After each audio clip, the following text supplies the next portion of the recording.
एक लड़की अपने मुर्दा पति को रोज नंगा करके उसके ऊपर गंगाजल छिड़कती और फिर रात भर उसके साथ चिपक कर सो जाती।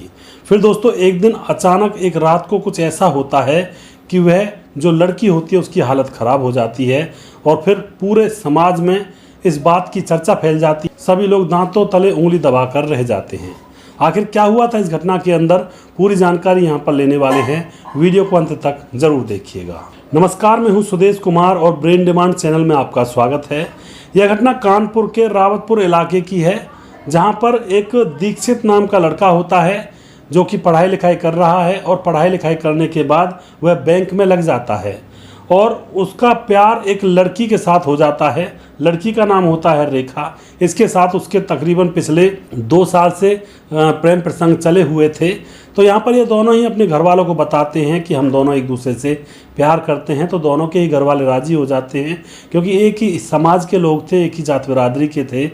और यहाँ पर ये दोनों एक दूसरे के साथ जीने मरने की कस्में भी खाते हैं। दोनों लड़के और लड़की को बहुत ज़्यादा गहरा प्यार था एक दूसरे से। अब इनकी शादी हो जाती है बड़े ही धूमधाम से। शादी होने के बाद जो रेखा होती है अपने पति दीक्षित के साथ उसके घर जाती है। वहाँ पर भी दीक्षित के घर वाले बहुत खुश हैं। रेखा के सास ससुर हैं और उसका पति है। ये 3 लोग घर में पहले थे और अब चौथी रेखा भी उस घर में आ चुकी है। पूरा परिवार हंसी खुशी रहने लगता है। जो दीक्षित होता है उसकी नौकरी शहर में लगी हुई थी, तो उसको शहर जाना पड़ता था और शहर दूर पड़ जाया करता था। तो जो माँ बाप होते हैं वह दीक्षित से कहते हैं कि बेटा ऐसा करो, तुम शहर में ही जाकर घर ले लो और वहीं से नौकरी कर लिया करना। रोज़ रोज़ यहाँ पर आते हो, इतनी दूर का सफ़र होता है और ज़िंदगी तो तुम्हारी इस सफ़र को काटने में ही गुजर रही है। तो जो दीक्षित होता है वह समझ जाता है और जो बूढ़े माँ बाप होते हैं वह कहते हैं कि अपनी पत्नी रेखा को भी अपने साथ ले जा, वहाँ पर एक घर ले ले और वहाँ पर रेखा और तुम दोनों साथ रहना, ये तुम्हारा खाना वगैरह बना दिया करेगी। और पति पत्नी जब साथ रहते हैं मिलकर तो प्यार बढ़ता है। अब दोस्तों ये दोनों तैयार हो जाते हैं और शहर में जाकर एक मकान ढूंढते हैं और एक सुनसान जगह पर इनको एक मकान मिल जाता है जो कि सस्ते रेटों पर मिल रहा था। इन दोनों पति पत्नी ने वह मकान चुन लिया और फिर उसको खरीद लेते हैं। मकान खरीद लिया जाता है और जो पति दीक्षित होता है वह जॉब के लिए जाया करता है। इसी तरह से समय गुजर रहा होता है। तकरीबन 5 साल गुजर जाते हैं, लेकिन दोस्तों 5 साल के बाद भी इन पर कोई औलाद नहीं होती है, यानी कि बिना औलाद के ये रहते हैं। जो पति दीक्षित होता है वह जॉब पर जाता और जो पत्नी रेखा होती है वह घर का काम किया करती और दोनों पति पत्नी हंसी खुशी एक दूसरे के साथ मिलकर रह रहे होते हैं।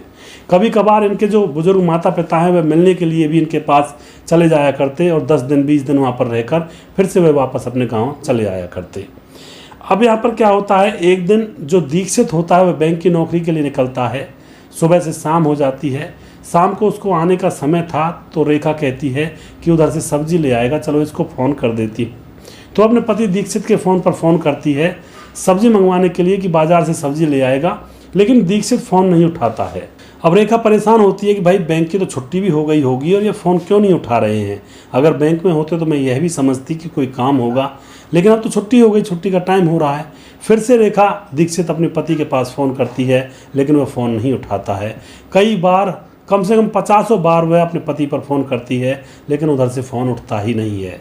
अब पत्नी बड़ी परेशान हो जाती है, ना ही पति फ़ोन उठा रहा था, ना ही पति घर पर आ रहा था। रात गुजर जाती है। रात गुजरते गुजरते वह सोचती है कि शायद किसी दोस्त के यहाँ चला गया हो सकता है कोई और बात हो। सुबह हो जाती है। सुबह भी उसका पति वापस नहीं लौटता है और बैंक पर ड्यूटी जाने का दोबारा टाइम हो जाता है। अब यहाँ पर दोस्तों क्या होता है, बैंक के जो कर्मचारी होते हैं वह देखते हैं कि यहाँ पर दीक्षित नहीं आया है। वह भी दीक्षित के फ़ोन पर फ़ोन करने लगते हैं, लेकिन दीक्षित फ़ोन उठा नहीं रहा था और अब तो फ़ोन कुछ देर के बाद फ़ोन बजना ही बंद हो जाता है। पत्नी अब फ़ोन करती है तो पत्नी का फ़ोन भी अब वहाँ पर नहीं बजता, यानी कि स्विच ऑफ बताता है। पत्नी परेशान हो ही चुकी थी। पुलिस थाने में जाती है और पुलिस थाने में जैसे रिपोर्ट दर्ज करवा ही रही थी, तभी पुलिस के पास किसी व्यक्ति का फ़ोन आता है कि साहब यहाँ पर सड़क के किनारे एक सुनसान जगह पर एक आदमी पड़ा है जो कि बेहोशी की अवस्था में है। पुलिस वहाँ पर पहुँचती है और उस औरत को भी अपने साथ ले जाती है, रेखा को। उसको दिखाती है कहीं यह तुम्हारा पति तो नहीं। रेखा अपने पति को देखकर हाल बेहाल हो जाती है, क्योंकि वह दीक्षित था जो बेहोश पड़ा हुआ था कहीं पर। अब यहाँ पर जो पुलिस होती है देखती है उसकी नाड़ी नबज चल रहे थे, उसको हॉस्पिटल में एडमिट करवाया जाता है। शायद गर्मी से या किसी भी वजह से वह बेहोश हो गया था और उसके बाद उसको होश आया ही नहीं था पूरी रात भर। हॉस्पिटल में एडमिट करवा दिया जाता है। पुलिस का काम पूरा हो जाता है कि भाई बेहोश हो गया होगा। हॉस्पिटल में उसका ट्रीटमेंट जैसे कर रहे होते हैं डॉक्टर, तो वह बताते हैं कि इसकी मौत हो चुकी है, अब यह इस दुनिया में नहीं रहे हैं। यह बात जब दीक्षित की पत्नी रेखा से कही जाती है तो वह ना हंसती है, ना रोती है, ना कुछ बोलती है, चुपचाप अपने पति के पास बैठकर उसको देखती रहती है। उसके बाद उसकी लाश को रेखा के हवाले कर दिया जाता है। पोस्टमार्टम करने के बाद वह अपने पति की लाश को अपने घर ले आती है। जैसे अपनी पति की लाश को वह घर पर लाती है तो जो दूर दूर के अड़ोसी पड़ोसी थे वह उनके घर आते हैं, क्या हुआ इनको, क्या हुआ।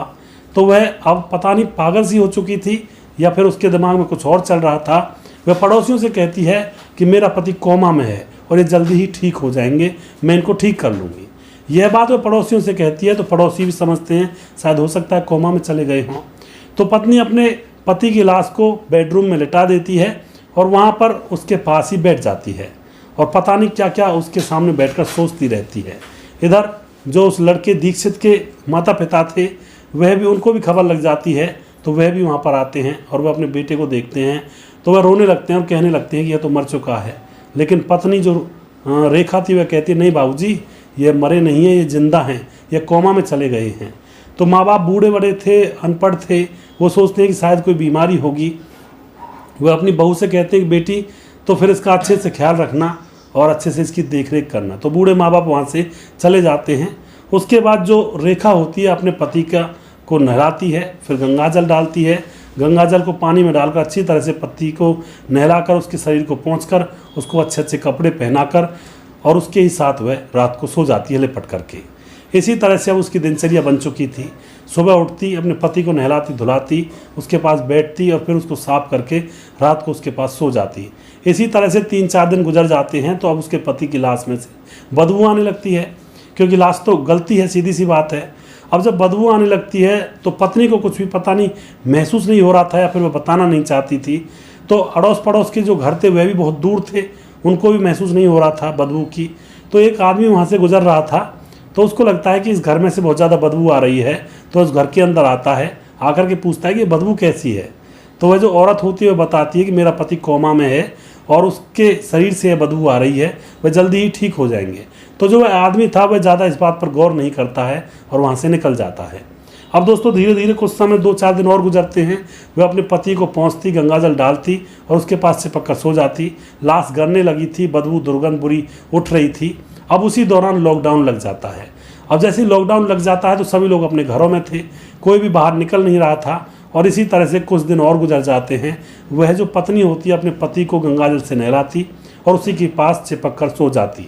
दुर्गंध पूरी तरह से उठने लगी थी। आस पड़ोस के घरों में लोग बंद थे, किसी को पता नहीं चला। अब यहाँ पर लॉकडाउन के दौरान ही कुछ डॉक्टर इंस्पेक्शन के लिए यानी कि चेक करने के लिए घरों की तरफ घूम रहे थे। उनको बदबू आती है, वह उस घर की तरफ जाते हैं, पूछते हैं उस औरत से कि बदबू कहाँ से आ रही है। औरत कहती है कि ये मेरे पति के अंदर से आ रही है, वह कोमा में है और जल्दी ठीक हो जाएंगे।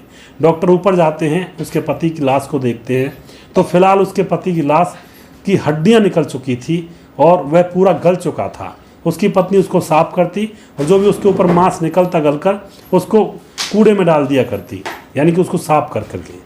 अब यहाँ पर डॉक्टर समझ जाते हैं कि इस औरत के या तो दिमाग में चक्कर है या फिर कुछ और बात है, बाकी ये लाश तो अब सड़ चुकी है। जो डॉक्टर होते हैं वे कहते हैं इसका अंतिम संस्कार करना पड़ेगा, ये मर चुके हैं। लेकिन जो पत्नी होती है रेखा, वह अपने पति से लिपट जाती है उसकी हड्डियों से और कहती है कि नहीं, ये मरे नहीं हैं, ये ठीक हो जाएंगे, मैं इनको गंगाजल से रोज़ नहलाती हूँ, ये कभी ना कभी बोलेंगे मुझसे। दोस्तों यह बात समझ जो डॉक्टर होते हैं जो चेक करने के लिए घूम रहे थे घरों के अंदर इधर उधर, कोई दिक्कत तो नहीं है लॉकडाउन के दौरान, वह समझ जाते हैं कि इस लड़की के दिमाग पर ज़रूर कुछ ना कुछ इफेक्ट पड़ा है। तो लड़की से कहते हैं, बहाना लगाते हैं कि इसको हॉस्पिटल ले जाना पड़ेगा, कुछ दवाइयाँ और दिलवानी पड़ेंगी, तब जाकर इसकी जान बच पाएगी। तो वह लड़की उस लाश को ले जाने देती है और फिर हॉस्पिटल में जाने के बाद वह जो डॉक्टरों की टीम थी वह उस लड़के के माँ बाप को बुलाती है, खबर कर देती है। माँ बाप आते हैं, बेटे की हालत को देखते हैं, वह भी एकदम गस खाकर गिर जाते हैं क्योंकि हड्डियाँ निकली पड़ी थी। तो यहाँ पर उस लाश का अंतिम संस्कार किया जाता है और उस लड़की को पागलखाने भेज दिया जाता है। तो दोस्तों ऐसी होती है असली प्रेम कहानी। मैं रोज़ रोज़ प्रेम कहानियों के किस्से लेकर आता हूँ, लेकिन ज़्यादातर वे नकली होती हैं, झूठा प्यार करते हैं लोग एक दूसरे के साथ। जबकि असली प्यार तो ये था, पति की मौत के बाद भी पत्नी को यह लग रहा था कि ये जिंदा हो जाएंगे क्योंकि मैं इनके पास बैठी हूँ, कभी ना कभी मुझसे बोलेंगे, बात करेंगे। यह उसके दिल में प्यार था और इसी वजह से वह पागल हो गई थी, उसका दिमागी संतुलन खराब भी हो गया था।